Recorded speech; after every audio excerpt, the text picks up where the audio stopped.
আসসালামু আলাইকুম ওয়া রাহমাতুল্লাহি ওয়া বারাকাতুহু। সম্মানিত সুধী, এক ভাই প্রশ্ন করেছে, হুজুর আমাদের বর্তমান বাংলাদেশে চুয়ো ধরার যে প্রচলিত প্রথা রয়েছে বা নিয়ম রয়েছে, কারো কোনো জিনিস চুরি হইলে পারা বাটি চালান দেয়, কেউ চাউল পরা দেয়, কেউ বদনা চালান দেয়, বা আরও অনেক ধরনের সিস্টেম রয়েছে, কেউ রুটি পরা দেয়। এই সিস্টেমে যদি কেউ চোর ধরে বা কেউ স্বপ্নে দেখে, জ্যোতিষীর কাছে যায়, ফহিরির কাছে যায়, এই যে ফহিরদের কাছে যায় প্রচলিত নিয়মে চুয়োর ধরে, এরপরে চুয়োর ধরে তাকে মারপিট করে বাঁধে, আসলে এইভাবে কি চুয়োর ধরা বৈধ হবে? সম্মানিত সুধী, আপনারা সঠিক উত্তর জেনে খুবই আনন্দিত হবেন। শরিয়াত এভাবে কাউকে চোর ধরার অনুমতি দেয়নি।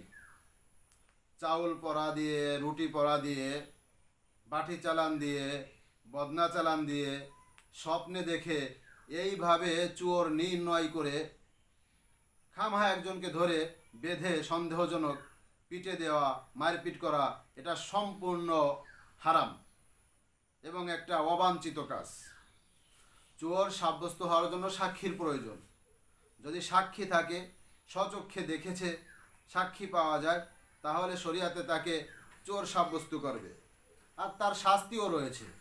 কিন্তু আপনি সন্দেহবশত রুটি পরে, চাল পরে, বাটি চালান দিয়ে এভাবে চোর ধরার অনুমতি শরিয়াতে দেয়নি। হ্যাঁ, সাক্ষী স্বরূপ যদি ধরা পড়ে তাহলে তার বিধানও আল্লাহ তাআলা বলে দিয়েছে। কোরআনের মধ্যে আছে, ওয়াসারিকু ওয়াসারিকাতু ফাকতাউ আইদিয়াহুমা জাযাআম বিমা কাসাবা। তো আল্লাহ তাআলা কোরআনের মধ্যে সুন্দরভাবে স্পষ্ট করেছেন যে যদি কোনো ব্যক্তি চুরি করে তার হাত কেটে দেওয়ার কথা বলা হয়েছে। আমি অর্থের দিকে যাচ্ছি না, সংক্ষেপে বোঝানোর জন্য বলতেছি, যেটা প্রয়োজন সেটা। এখানে হাত কেটে দেওয়ার কথা বলা হয়েছে। তা হাত কি একবার চুরি করলে দোনো হাতই কেটে দেবে নাকি এক হাত কাটবে, সেটাও সুস্পষ্টভাবে উল্লেখ রয়েছে। প্রথম যদি কেউ চুরি করে থাকে তাহলে তার ডান হাত কেটে দেবে। এরপরে যদি আবার কেউ চুরি করে থাকে তাহলে তার বাম পা কেটে দেবে। এরপরে যদি আবার কেউ চুরি করে থাকে তার বাম হাত কেটে দেওয়া হবে। এরপরে যদি আবার কেউ চুরি করে থাকে তার ডান পা কেটে দেওয়া হবে। এটা হচ্ছে আল্লাহ তাআলার বিধান, কোরআনে রয়েছে। এছাড়াও রাসূল সাল্লাল্লাহু আলাইহি ওয়াসাল্লাম হাদিস শরীফের মধ্যেও বলেছেন। কোরআনের বিধান রাসূলও আবার হাদিসের মধ্যে বর্ণনা করেছেন, যেমন বুখারী শরীফে আছে। আর আগে যে আয়াতটা বললাম আল্লাহ তাআলা, সেটা সূরা মায়েদার 38 নম্বর আয়াতে বলেছে।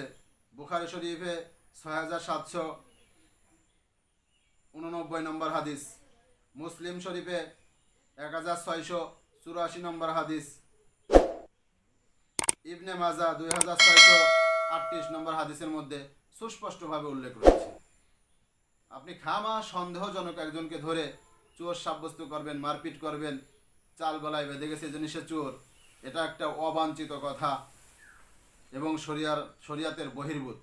আল্লাহ রাব্বুল আলামিন আমাদেরকে এই ধরনের অহেতুক কাজ থেকে হেফাজত করুক। সম্মানিত সুধী, আশা করি আপনারা খুব ভালোভাবেই বুঝতে পেরেছেন। আজ এ পর্যন্তই শেষ করছি। আসসালামু আলাইকুম ওয়া রাহমাতুল্লাহ।